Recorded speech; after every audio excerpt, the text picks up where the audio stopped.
ஈரைந்து மாதங்கள் கருவோடு என்னை தாங்கி நீ பட்ட பெரும்பாடு அறிவேனம்மா.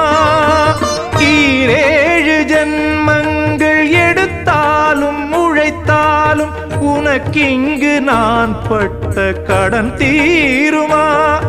உன்னாலே பிறந்தேனே, அம்மா என்றழைக்காத உயிரில்லையே. அம்மாவை வணங்காது உயர்வில்லையே. நேரில் நின்று பேசும் தெய்வம் பெற்றதாயன்றி வேறொன்று ஏது? அம்மா என்றழைக்காத உயிரில்லையே. அம்மாவை வணங்காது உயர்வில்லை.